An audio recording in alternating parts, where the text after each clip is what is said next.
నమస్తే, welcome to our channel. నేను Siri. Prince Yawar Bigg Boss 7 contestant, finalist కూడా. సో తను ఇప్పుడు మోసపోయానని చెప్పేసి ఒక వీడియో ఇన్స్టాలో అయితే సోషల్ మీడియాలో వైరల్ అవుతుంది. తను ఒక దగ్గర 30 లక్షలు కోల్పోయాను, మోసం చేశారు, నెగిటివ్ థాట్స్ కూడా చాలా వరకు వచ్చాయి నాకు అని చెప్పేసి తను చెప్పడం జరిగింది. ఒక వీడియో తీసి పెట్టడం జరిగింది. నేను ఇట్లాంటి నెగిటివ్ థాట్స్ ఆలోచించే ముందు నేను ఎందుకు ఇట్లా ఆలోచించాలి, నాకు నా ఫ్యాన్స్ ఉన్నారు కదా అని చెప్పేసి కూడా అందులో చెప్పడం జరిగింది ఆ వీడియోలో.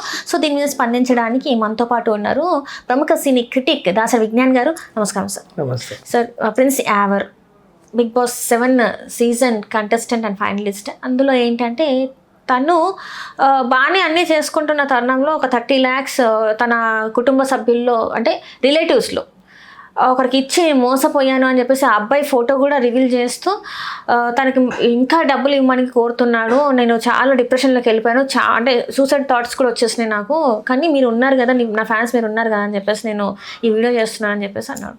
ఇంతకీ ఏంటి అంటారు అది? గతంలో కూడా మనం చాలా మోసాలు మాట్లాడుకున్నాం, ఇది కూడా ఆ తరహా మోసమే. ఎవరైనా సరే సెలబ్రిటీలు అప్పుడప్పుడు అయ్యారనుకుందాం, జబర్దస్త్ ద్వారో లేక బిగ్ బాస్ షో ద్వారో లేక ఇంకేదో సడన్గా సెలబ్రిటీ అయ్యారు. ఒక సినిమా హిట్ అవ్వడం వల్ల, ఒక సీరియల్ హిట్ అవ్వడం వల్ల. అలా అయిన తర్వాత వీళ్ళకి ఏంటంటే ఒక మంచి పాపులారిటీ వస్తుంది. పాపులారిటీతో పాటు పరిచయాలు పెరుగుతాయి. పరిచయాలు ఎందుకు పెరుగుతాయంటే తెలిసిన వాళ్ళే పరిచయం చేసుకుంటారు. వాళ్ళ ఏమైనా ఉంటే ప్రమోషన్స్ చేయించుకుంటారు. ఇప్పుడు రియల్ ఎస్టేట్ ఏదైనా ఉందనుకో, ఫర్ ఎగ్జాంపుల్ వచ్చి ఒక చూపు సెలూన్ ఉంది, ఒకసారి మా దగ్గర కటింగ్ చేసుకో, మా దగ్గర ఫేషియల్ చేసుకో, మేము కవర్ చేసుకుంటాం, ఇవన్నీ వస్తాయి. అట్లా కూడా పరిచయాలు బాగా పెరుగుతాయి. ఈవెంట్స్కి అటెండ్ అవుతూ ఉంటారు. ఈ పరిచయాలు పెరిగే క్రమంలో ప్రతి చోట నిన్ను కొంతమంది ఉచిత సలహాలు ఇస్తూ నిన్ను ముంచే వాళ్ళు కూడా ఉంటారు. తెలియదు వాడెవడో ఎక్కడి నుంచి వస్తాడనేది. దీపం ఉండగా నీళ్ళు చక్కబెట్టుకోవాలి, 30 లక్షలు వచ్చాయి కదా, ఏం చేస్తావు, పలానా దాని మీద ఇన్వెస్ట్ చేయి, బాగుంటుంది, నీకు ఫ్యూచర్లో ఉపయోగపడుతుంది. చూసావు భూమి రేట్లు ఎట్లా పెరిగిపోతున్నాయో. ఇప్పుడు వాడెవడో రిటైర్ అవుతున్నాడని తెలుస్తుంది, పక్కింటోడికో ఎదురింటోడికో. రిటైర్ అవుతున్నాడని తెలియగానే కనీసం ఒక 50 లక్షలు 60 లక్షలు వస్తాయని తెలిస్తే ఆ ముందు నుంచే వీళ్ళకి సలహాలు సూచనలు ఇవ్వడం మొదలు పెడతారు, ఫ్రెండ్షిప్లు చేసేసుకుంటారు. ఇట్లాంటి వాళ్ళు ఉంటారు. సడన్గా ఎవరికో డబ్బులు వచ్చాయి. మన వాళ్ళు కూడా ఎట్లుంటారంటే సడన్గా 50 లక్షలు వచ్చాయి, పోనీ ఇక్కడ మోతాదు 30 లక్షలు, 30 లక్షల నుంచి మాట్లాడదాం. సడన్గా 30 లక్షలు వచ్చాయి, ఫోన్లు చేస్తారు, ఎరా 30 లక్షలు వచ్చాయి, ఏం చేస్తూ బాగుంటుంది అంటారు. వాడెందుకు నీకు సలహాలు ఇవ్వాలి? నీ అంతటి ఈ రోజుల్లో ప్రతిదీ మన ఫోన్లలో ఉన్నాయి, లేదు మన చుట్టాలను ఎవరినైనా అడగండి, మీ పిల్లలైనా అడగండి, తప్పే ఉంది. దీని ఏమంటారు, బ్యాంకులు వేస్తే వడ్డీ తక్కువ వస్తుంది అంటారు. పోనీ ఇంట్లో దాచుకుందాం అంటేనేమో అప్పుడప్పుడు కొత్త వస్తువులు ఎప్పుడు లేని అని అప్పుడే గుర్తొస్తాయి నీకు. ఒక్కొక్క నోటు తీసిన అది మొత్తం అయిపోతుంది, తెలియకుండానే అయిపోతుంది. అట్లా ఉంటుంది. అమెజాన్ ఓపెన్ చేసి అన్నీ కావాలనిపిస్తుంది. ఇన్నాళ్ళు లేని కోరికలన్నీ అప్పుడు సడన్గా వస్తాయి. ఆ టైంలోనే మనం కొంచెం గట్టిగా ఉండాలి. అందుకని చెప్పేసి ఏంటంటే కొంతమంది ఎలాంటి సలహాలు ఇస్తారు, భూమి మీద డబ్బులు పెట్టాయా, రేట్లు బాగా పెరిగిపోతాయి, ఎంతసేపు అంత ఇది వచ్చేస్తాయి అని చెప్పగానే అవును కరెక్టే కదా అని ఇక్కడో కొనాలనుకుంటారు. వీడు ఎందుకు సలహా ఇస్తాడంటే నిన్ను పరిచయం చేసినందుకు వీడికి మధ్యలో నువ్వు ఇచ్చే 30 లక్షల్లో ఎంతో కొంత వస్తుంది. ఇక్కడ ఈ కేసులో 7 లక్షలని అర్థమైంది. ఎందుకంటే తర్వాత 23 అంటే నేను ఇవ్వగలను, 7 అంటే నేను ఇవ్వలేను అన్నాడంట ఫ్యామిలీతో.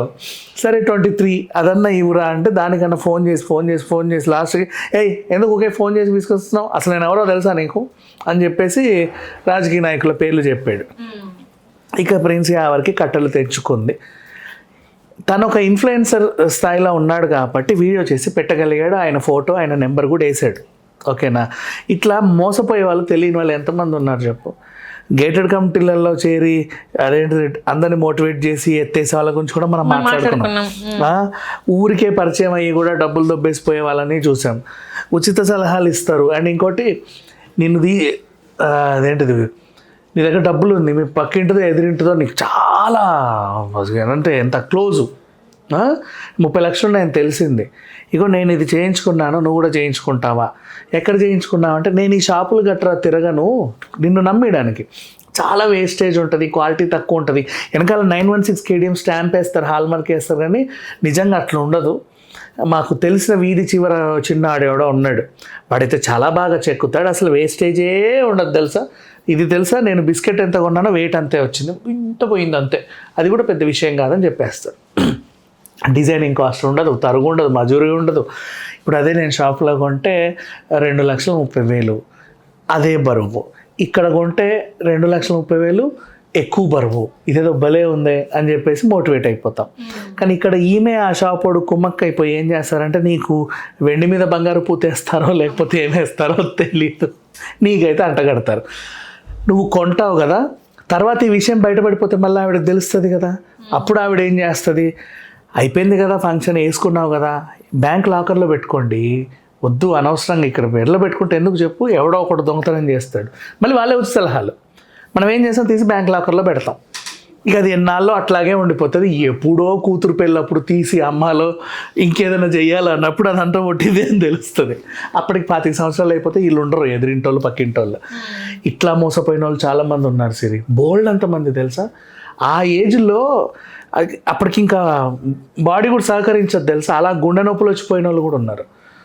ఎప్పుడు కూడా ఉచిత సలహాలు ఇచ్చేవాళ్ళు వెంట పెట్టుకోకండి. ఇప్పుడున్న టెక్నాలజీ ప్రకారంగా అందరి చేతిలో ఫోన్లు ఉన్నాయి. పోనీ ఏఐని అడుగు, వస్తే ఏఐ నా దగ్గర ఇన్ని డబ్బులు ఉన్నాయి, ఏం చెయ్యాలో చెప్పించావు, నాకు ఒక ఉచిత సలహా ఏడు అంటే, బాబు ఎవరిని నమ్మకు, అక్కడ పెట్టుకో, నీకు మరీ అంత డబ్బు ఎక్కువైతే ఏం చేయకు ఉంటారు. మా ఇంకోటి తెలుసా, ఫ్రాంచైజీలు అంట కడతారు. అవును, డబ్బా అవునా, ఆ ఫ్రాంచైజీ తీసుకోండి మస్తు నడుస్తుంది, మా కాలనీ మొత్తం పొద్దున్న లేచిన సాయంత్రం అక్కడే ఉంటారని చెప్తారు. అదేం ఫ్రాంచైజో, 4 రోజుల తర్వాత ఎవడు రాడు, దాన్ని ఎట్లా మెయింటైన్ చేయాలో అర్థం కాదు. మళ్ళీ తిరిగి అమ్మితే అమ్ముడు పోదు, ఎందుకంటే ఎవరిదో ఫ్రాంచైజీ కదా. అవన్నీ సెకండ్ హ్యాండ్లు అమ్మేసి మునిగిపోయిన వాళ్ళు ఉన్నారు. ఒకరు కాదు, 2 కాదమ్మా. బిజినెస్ చేయాలనుకుంటే ఆ టీ హబ్కి వెళ్ళండి, అది గవర్నమెంట్ది. చాలా మంది వస్తారు, సలహాలు ఇస్తారు, నచ్చితే పెట్టుకోండి లేకపోతే లేదు. పోనీ ల్యాండ్ అంటా కూడా ఎవరిని నమ్మొద్దు. ప్రాపర్టీ షోలు అవుతాయి గవర్నమెంట్కి సంబంధించి, క్రెడా మంచి సంస్థలు, వాళ్ళ దగ్గర స్టాల్ పెట్టారంటే వాడు జెన్యూన్ అని. ఎవరు పడితే వాళ్ళకి ఇవ్వరు, వాళ్ళు నీ సైట్ ఎక్కడో చూసి అది నీ దాకా అది చేసి అప్పుడు నీకు స్టాల్ అమ్ముతారు. సో జెన్యూనే కదా. అక్కడికి వెళ్ళిన తర్వాత నీ 30 లక్షలు పట్టుకెళ్తే నీకు మేడ వస్తే మేడ కొనుక్కో, కోట వస్తే కోట కొనుక్కో, ఇంత ల్యాండ్ వస్తే ల్యాండే కొనుక్కో, నేను ఎవడొద్దు అన్నాడు. ఉంటుందిగా ఏదో రోజు, ఇవాళ రేపు తెల్లారితేనో ఆ తర్వాత దాని రేటు పెరుగుద్ది ఉంటుంది. కాపాడుకో, కబ్జా అవ్వకుండా చూసుకో, సంతోషం. ఇట్లా ఉంటుంది. బట్ ఇప్పుడు ప్రిన్స్ యావర్కి జరిగిన ఈ సిచ్యువేషన్ తను చెప్పగలిగాడు, కానీ చాలామంది చెప్పలేని స్థితిలో ఏవేవో చేసుకున్న వాళ్ళు కూడా బోల్డ్ అంతమంది ఉన్నారు. బెదిరిస్తారు, పెట్టుకుంటావు కేసు పెట్టుకోపో అంటారు.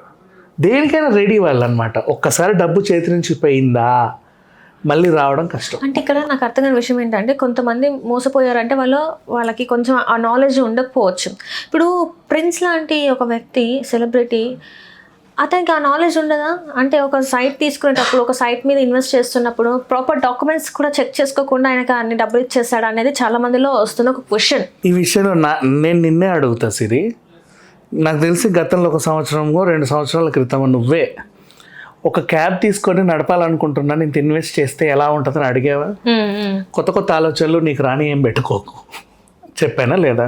లేకపోతే ఈ పాటికి నువ్వు 4 కార్లు కొని ర్యాపిడోకో ఓలాకో ఇచ్చేదాన్ని మేము, నువ్వే అడిగావు. అంతెందుకు, నేను కూడా చాలామందిని అడిగినోడ్నే. నిజమే, సడన్గా మనకి ఎంతో కొంత అక్కడి నుంచి ఇక్కడ నుంచి డబ్బులు వచ్చినప్పుడు ఏదైనా చేస్తే బాగుండు కదా. నేను చాలామందిని అడిగినోడ్నే, బోల్డ్ అంత. ఎందుకంటే మనం ఒళ్ళంతా 7 వారాల నగలే తీసుకోలేం కదా, అవునా కదా చెప్పు. దాన్ని ఏదో చేయాలనిపిస్తుంది. చిన్న ఫ్రాంచైజీలు, అయ్యో నువ్వు నేననే కాదు, మన ఫ్రెండ్ సర్కిల్లో కూడా చాలామంది మనకు తరచూ కలిసే వాళ్ళు కూడా ఇదేదో చేయాలనుకుంటున్నారా, ఎలా ఉంటుంది, ఇదేదో ఫ్రాంచైజీ తీసుకుంటుంటారు ఎలా ఉంటుంది, అక్కడెక్కడో ఫ్లాట్ ఉందంట కొనాలనుకుంటున్నాను. అపార్ట్మెంట్ ఫ్లాట్స్ నేను ఎప్పుడు సజెస్ట్ చేయను, ఎందుకంటే ఏజ్ అయిపోయాక అవి వేస్ట్, గాలి మేడలే కదమ్మా. ఇండిపెండెంట్ అనుకో, నీకు ఎప్పటికైనా అది మంది ఓ ముక్క, ఎప్పుడైనా కట్టుకోవచ్చు కబ్జా అవ్వకుండా కాపాడుకుంటే. సో ఇట్లా ఉంటుంది. మనకు తెలిసిన వాళ్ళని ఎవరినైనా 4 సలహాలు అడగొచ్చు. ఎవరు వద్దనుకుంటే అసలు ఏం చేయకుండా సైలెంట్గా కూర్చోవచ్చు. ప్రాబ్లం ఏంటంటే మన మనుషుల్లో దాచుకున్నాం అనుకో బీరువాలో, అప్పుడప్పుడు చేతులు వెళ్తాయి, దాంట్లో 1-2 లాగాలనిపిస్తుంది. అది కామన్, నాకైనా నీకైనా అంతే కదా అనిపిస్తుంది, ఉన్నాయి కదా అనిపిస్తుంది. అది అట్లా అనిపిస్తుంది. ఇప్పుడు 4 రకాల కళ్ళజోళ్ళు ఉంటాయి, ఏదో చూస్తాం, ఎందుకులే ఒకటి కొంటే ఏమైందిలే మహా అయితే, ఇన్ని ఉన్నాయి కదా, ఓ 3,000 తీస్తే ఏమన్నా తరిగిపోయిందా, ఓ 5,000 తీస్తే ఏమన్నా తరిగిపోయిందా, అట్లాగే కదా అన్నీ పోతాయి. సో మన కంట్రోల్లోనూ మనం ఉండాలి అండ్ ఇట్లా మోసపోకుండా ఉండాలి. ఒక్కసారి మనం ఏదైనా ఇన్వెస్ట్మెంట్ అవన్నీ చేసాము, లక్షలు మునిగాయంటే మనల్ని ఎవ్వరూ కాపాడలేరు. ఒకవేళ ఏదైనా బిజినెస్లు పెట్టాలనుకునే వాళ్ళు కూడా ఇన్సూరెన్స్ ఉండే ఇలాంటి బిజినెస్లు పెట్టుకుంటే సేఫ్. ఏదైనా అయితే ఇన్సూరెన్స్ వస్తుంది కదా ఎంతో కొంత, అట్లాంటివి పెట్టుకుంటే సేఫ్. బెటర్ చిల్లర వస్తే ఎవరికి ఇవ్వకండి, తక్కువ వడ్డైనా పర్లేదు బ్యాంకులో వేసుకోండి. ఎందుకు సేఫ్, డబ్బులు ఉంటాయి కదా. ఆయన 2 రూపాయల వడ్డీ ఇచ్చిన నీ డబ్బులు ఎడికి పోమా, ఉంటాయి, నీకు కావాలనుకున్నప్పుడు తీసుకోవచ్చు, అది బెటర్. ఇప్పుడు ఎవరి పరిస్థితి ఏంటంటారు? ఎవరి పరిస్థితి ఏముంది, ఇప్పుడు ఫోన్ నెంబర్, ఇప్పుడు ఇట్లా ఈ సలహా కూడా నేను ఇవ్వలేను. ఇట్లా వాళ్ళ ఫేస్ నెంబర్ వేస్తే కూడా ప్రాబ్లమే. అవతలోడు కొంచెం రౌడీ టైప్ అనుకో, రాత్రి మనుషులు పట్టుకొని ఇంటికి వస్తారు, ఏరా నా ఫోటో వేస్తావా అని. అది కూడా ఇబ్బందే కదా. డబ్బులు పోయాయంటే అడగలేము, అన్ని లక్షలు, మళ్ళీ 30 లక్షలు అంటే చిన్నగా అపార్ట్మెంట్ వస్తుంది. అంటే లేదు మనకి మనుషులు సలహా ఇచ్చేటప్పుడు వాళ్ళు చాలా మంచోళ్ళు అనిపిస్తుంది, గొప్పోళ్ళు అనిపిస్తుంది, మన కోసమే చెప్తున్నారు అనిపిస్తుంది. వాళ్ళు కూడా అలాగే చెప్తారు, అయ్యో నేను మొన్ననే అక్కడ ల్యాండ్ కొన్నాను, నేను కొన్నప్పుడు 60, ఇప్పుడు 160 అనరా.